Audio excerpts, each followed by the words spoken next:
What's up, JusNik, WBLS, and in the studio with me, 5-time Grammy nominee, Chlöe Bailey. Hi. Welcome, honey. Thanks for having me. Thank you, thank you. It's so good to have you here. First of all, congratulations on your debut album, In Pieces. Thank you so much. 3 years in the making. Was this done in the pandemic? Yes, I started it during the pandemic, and I took a little break from creating it when Sis came back from London because she was filming her incredible movie that I can't wait for all of us to see, The Little Mermaid. And that's when we started promoting Ungodly Hour because it was done for a whole year. Right. So once she went back to London and, due to the COVID restrictions and travel rules, I was like, you know what? After I finish shooting Grownish, I'm going to go home and I'm just going to continue creating and put these demos into a body of work. So let's get into it because In Pieces, so is that your heart that's in pieces or just life? Because a lot's just happened over the past 3 years. Yes, for sure. So it's a double meaning. My heart being left in pieces and picking them up every single time and gluing them back together as well as I can. And also what's left in pieces is the box that people try to box me in and who they try to say Chlöe Bailey is. I don't like to be predictable. I like to switch it up. Who is Chlöe Bailey, if you could use like 5 adjectives? Funny, kind, smart, charismatic, and intellectual. Okay. I mean, at the top of my head. I like that. I like that. Well, I mean, I learned that you're a Cancer. Yes. Shouts out to all the Cancers. Yeah. I love y'all. You have the most caring heart. You're so sensitive and can be really hard on yourself. Yeah. And so I know you talked about that. We'll get into that in just a little bit, but I want to focus on the album right now. So, Cheap Back, one of my favorite songs. Thank you. And I'm here for it because I feel like for so long we've been in relationships where it's kind of normal for guys to cheat on us, and we're supposed to just take it. But if we do it back, oh baby, the end of the world is here for them. They have a heart attack. So what was the inspiration for you?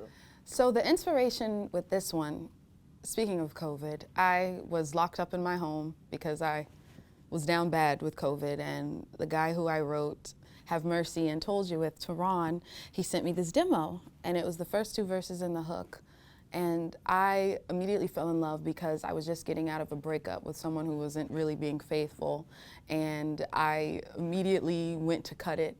I opened up my computer, got all my stuff together at my home studio, and the bridge wrote itself in like 2 seconds because I was just like, and it was just really freeing to sing this song because I feel like all of us ladies feel like that. Yeah. Like no matter what we do, no matter how many times we cry and beg and plead, somehow, some way, you give it a matter of time and they'll go right back to doing the same thing. So it's like, maybe you wouldn't if you got a dose of your own medicine, Woo! Feel how it feels to be hurt. Yeah. So you telling me he cheated in the pandemic? You must have like some skills to do that because there was nothing but time. Nothing but time, nothing but time. That's crazy. I know. I mean, You also have a track, Heart on My Sleeve. yeah. Do you wear your heart on your sleeve? I do. I do. It's like right there, big and bold and bright, and that's why I picked the album cover to be that way, because I feel like I'm constantly giving my heart to others, and sometimes I got to give it to myself too. But instead of looking at it like it's a curse, it's actually a blessing. And at the time when I wrote the track Heart on My Sleeve, I was like, damn, maybe if I didn't let my guard down so easy, maybe if I was less trusting, maybe if I wasn't so naive, I wouldn't be put in these situations. But I'd rather love really hard than not know how to at all. Absolutely. Yeah. Like give you 100%, otherwise we'll be doing it for. Yeah, that's what I'm saying. So And it's a risk. Love is a risk. it is. It is. And I can honestly say, like, I still go in head first. Do you feel like you fall in love fast? Yes, it's the Yes? Cancer in me. It's Yeah. the Cancer in me, yeah. It's the butterflies. Yes, it's the whole, like, fairy tale moment part of it. Yeah, I used to say everything's always great in the beginning. And so I used to love beginnings because that's when you get to, oh, we had our first kiss, our first date. It's like the, Ooh, right.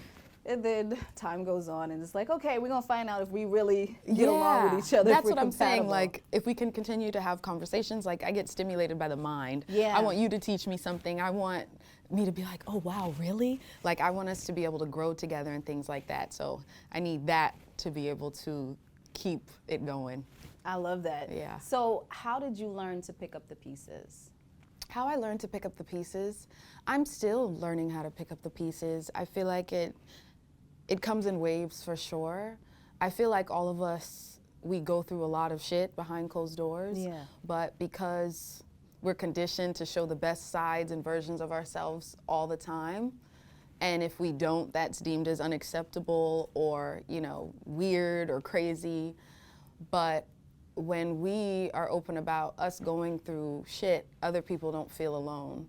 Right. And there's some days where I feel completely insecure and small, and some days where I feel like I'm on top of the world. So you really just have to give yourself grace. And if me being open and honest about my mental health journey, if that can help even just one person, then I know I've done my job, you know? Absolutely.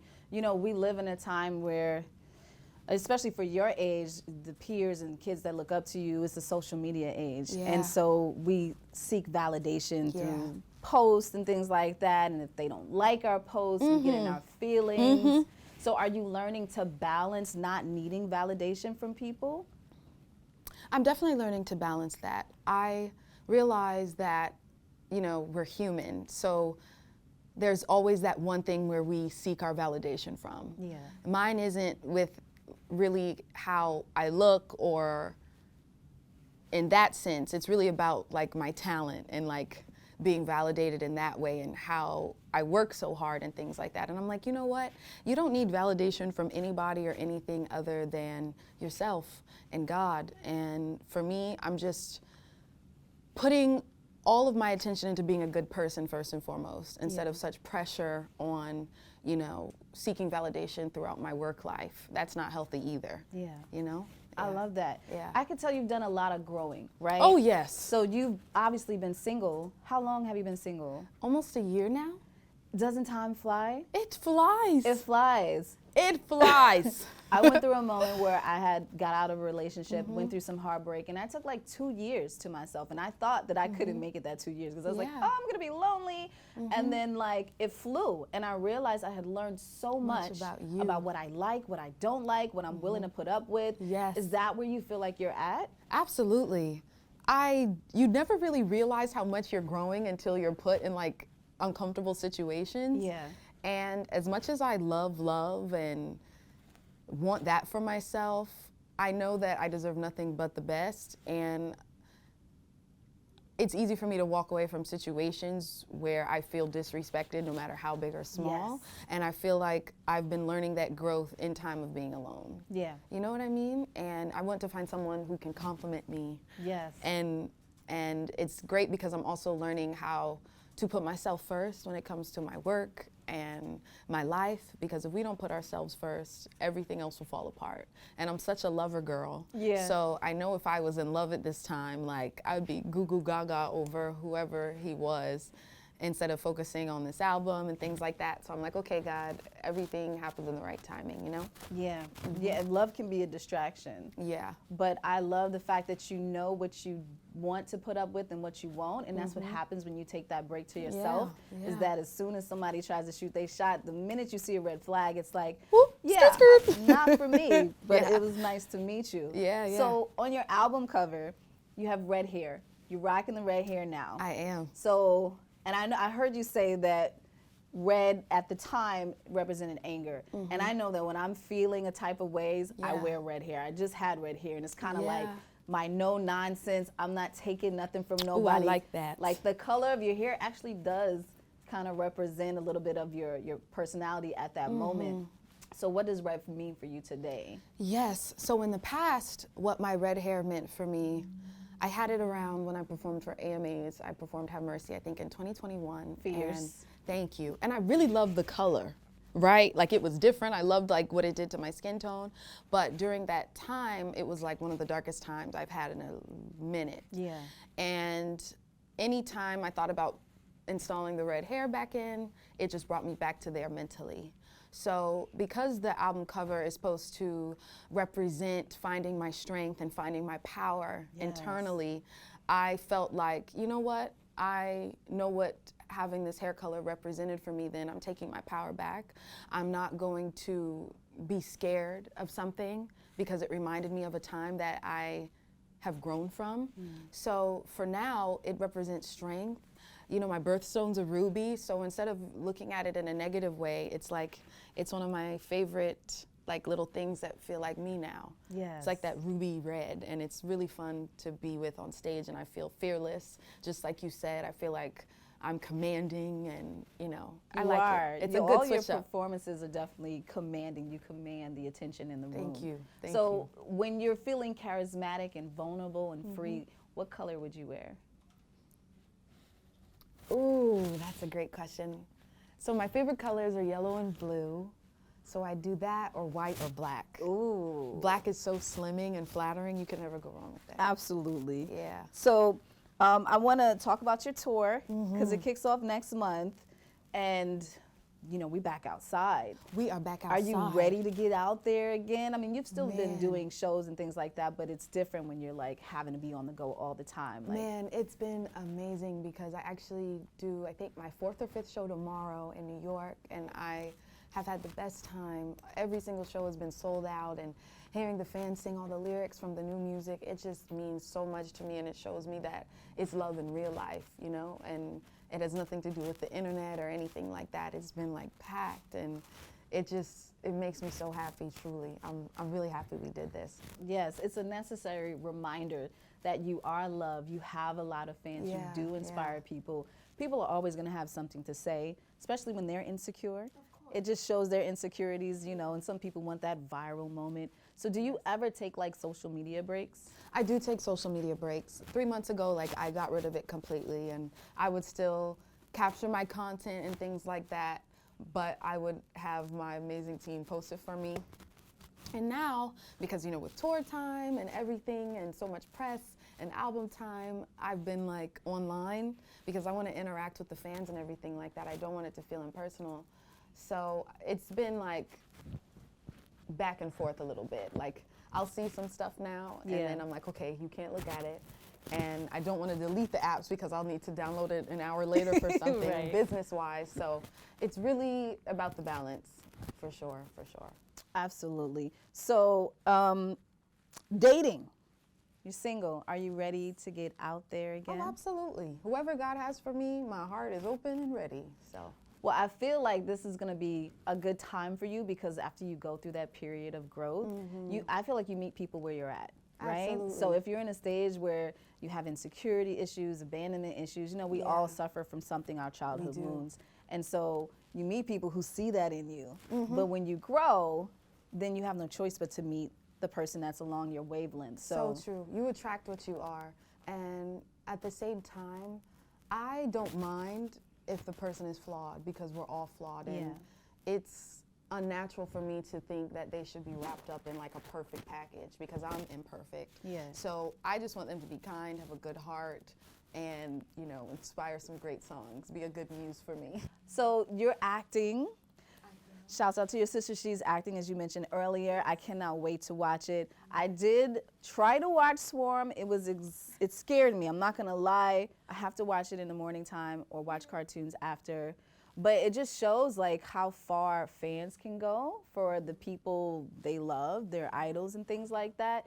Did you ever have like a crazy fan moment where you're like, oh, that's a lot, but I know they love me? At our old home, when I was still living with my family, Sis and I, we were actually doing tea time, and we heard a rock hit the window, and a guy jumped the fence and was at the front door with a love letter for me.